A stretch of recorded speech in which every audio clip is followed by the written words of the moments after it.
Hi guys, and welcome back to my channel. In this video I want to talk about mindfulness. So as you've seen before, mindfulness is one of the words that represent my channel. So I have 3 words that are essentially topics that I talk about in this channel, which are mindfulness, success, and self-care. And these are all interrelated. So in this video I want to concentrate on the concept of mindfulness. If you've seen any change in the quality of the video, I'm using another camera because the other one is charging, so I'm using my old camera. So this is what I use for vlogging. Just want to mention that. So I have my notes here in order for me not to miss anything. So some of the concepts are from a book that I'm reading on mindfulness, and I will link it in the description down below. So what is mindfulness? Mindfulness is the awareness that emerges through paying attention in a particular way, which is on purpose, in the moment, and non-judgmentally to the unfolding of experience moment by moment. So what that means is when we are paying attention to the experiences that are happening to us, the changes that are happening to us, moment by moment, without any judgment, we have this awareness.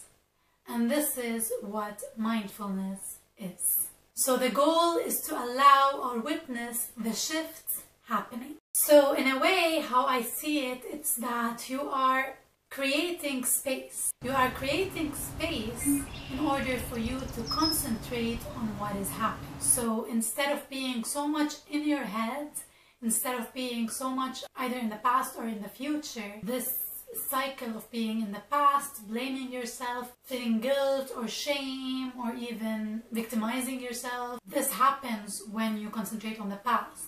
And when you concentrate on the future, yes, you might feel hopeful sometimes, but at the same time you might feel fearful, anxious, and you will be stuck in the cycle of being ready for something to happen in the future. And this thing that you are ready for will never happen the way you imagine it, if it happens at all.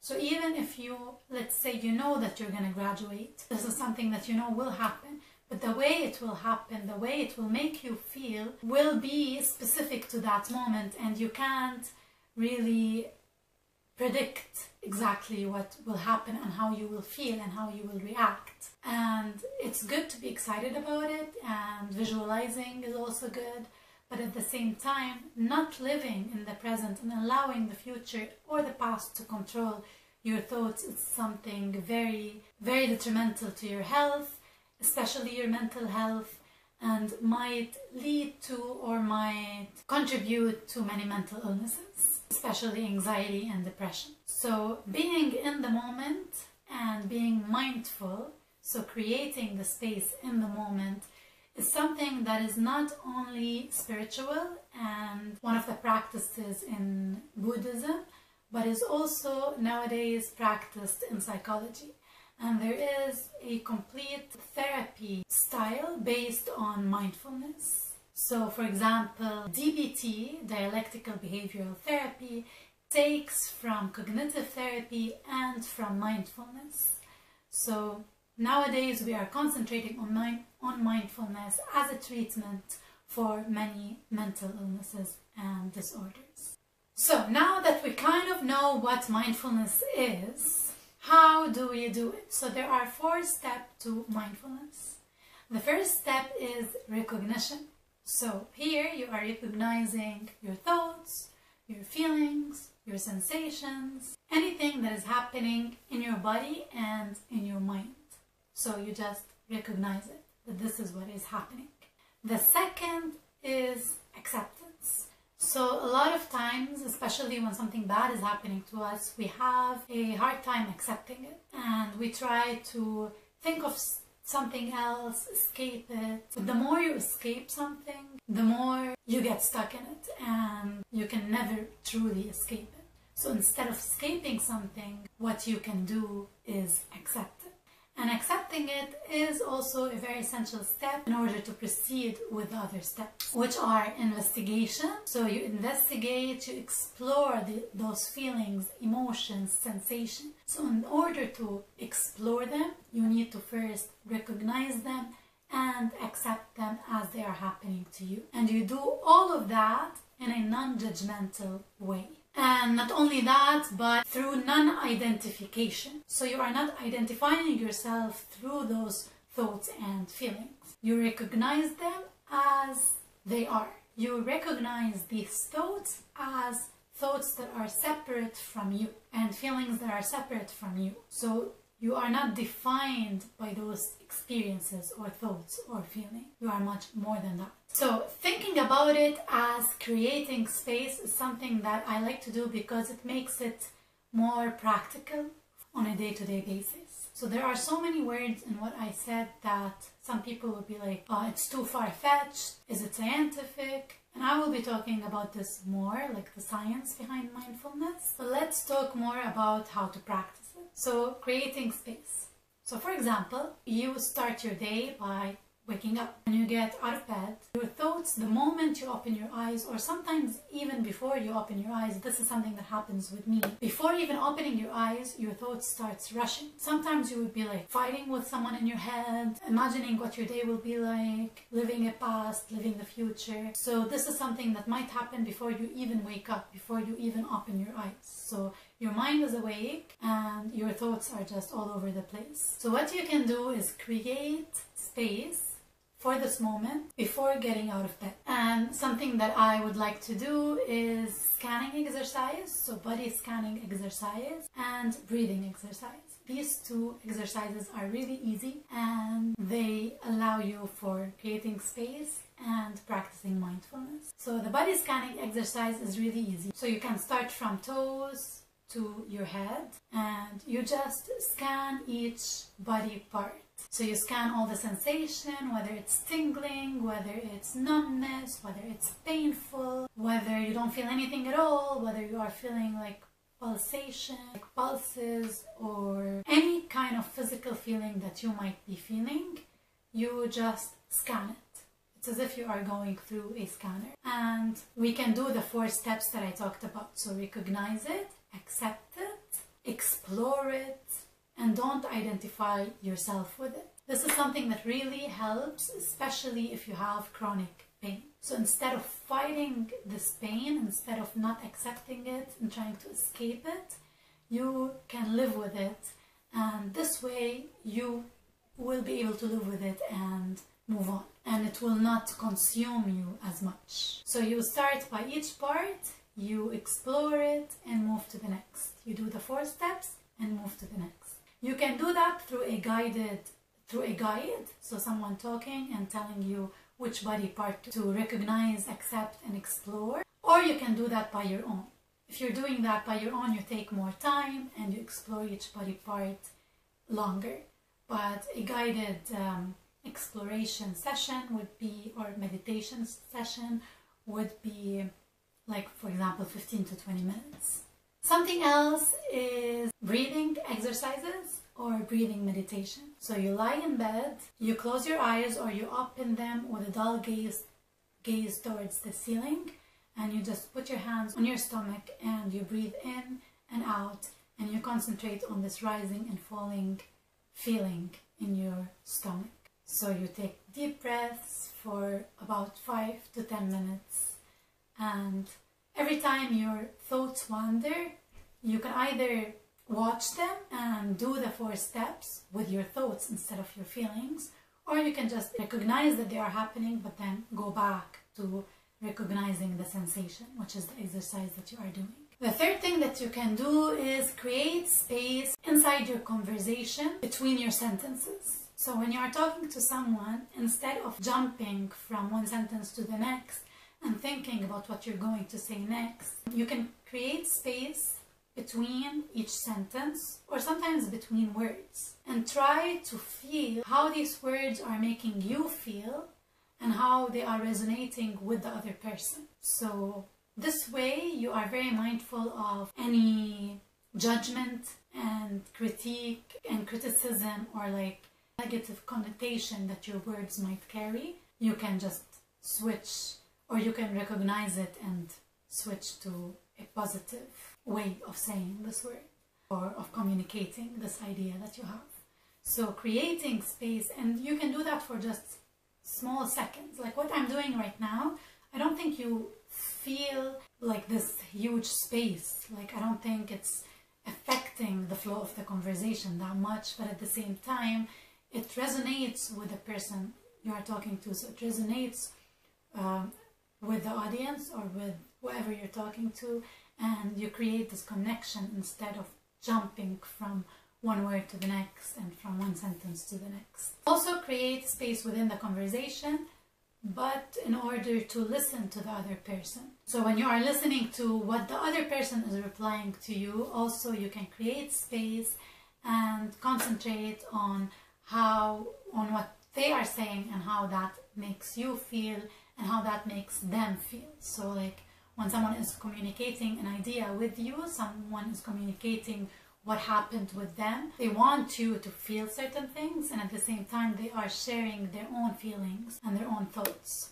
So by creating space, you allow yourself to concentrate on those feelings that the other person is trying to communicate with you. And this is essentially what communication is about. So when someone is talking to you, they are trying to communicate not just the thought, but the feeling. And you have to take that into consideration.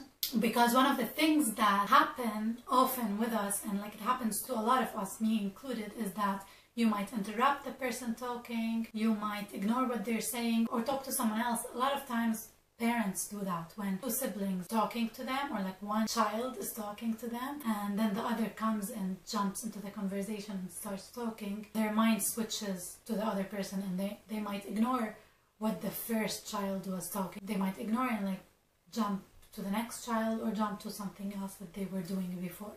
So instead of doing that, instead of interrupting or jumping into another conversation, when you allow space to listen, feel the emotions of the other person, you don't actually jump to other conversation. You live with the person, you live with them in that moment. So you concentrate on one person at a time. The next thing is space between tasks. When you are doing a hard task that involves a lot of your cognition and a lot of your attention, it can be draining. So allowing space between tasks to just live in the moment and to take some time to breathe and to take some time to recognize your thoughts and your feelings in between these tasks is very great for your health. So in this one day, instead of doing one task after the other, you can just allow space in between the task for doing nothing.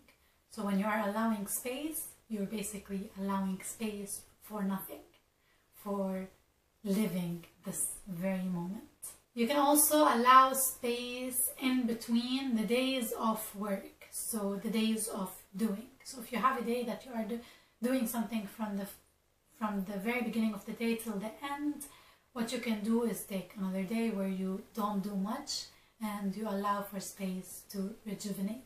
You can also allow space for your own emotions, to understand them and to know your triggers. So when you are sitting by yourself and when you are recognizing those thoughts and those feelings that come in your head from the past or from the future, you recognize what triggers you. What are the things that you don't like? What are the mistakes that you did that if somebody else points them out, you don't like it? So you get to know yourself by allowing this space to happen. Next is allow space to communicate calmly your emotions without letting them bottle up. So when you take the time to recognize your emotions and your thoughts while they are happening in your mind, accept them and explore them, just like we did before, what you start noticing is the way things make you feel. You start noticing maybe your past, maybe the mistakes that you did, and your triggers, like we mentioned. And you also get to know how you are feeling. So when you know how you are feeling, you are able to communicate it properly. So instead of just ignoring the way you feel and like trying to just escape it and let it pass, moving on to something else without communicating it, especially if it is in regards to someone else, then it will bottle up and there will come a day or a time where you will explode. And it will happen very quickly without you being aware of it, and you will explode when you are talking about something very silly, when you are talking about something that wasn't a big deal in the place to begin with. But because you have these emotions bottled up, that are related to so many other issues, maybe with you and the other person, and they seemed so silly to talk about in the first place, then they will just add up, and at the end you will explode.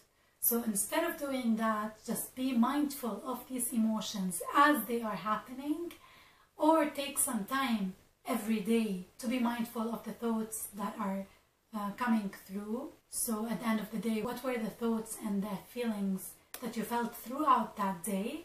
Be mindful of them. Allow the space for you to feel them, even if you didn't allow the space when you are feeling those sensations and those emotions as they are happening. Although this is ideal, it is ideal to feel the emotion and to explore the thought as it runs by your head instead of waiting for it to pass by. But sometimes we don't have the time for it, or I don't know, it's not ideal. So at the end of the day, you can also do that. But I really encourage you to explore those feelings even when they don't feel good. So instead of escaping them, instead of doing something else, or instead of just making conversation on how you can blame the other person in your head and fighting in your head, just sit with your own emotions and try to figure out why are you feeling that way, what triggers you, and just stay with your emotions and feel them.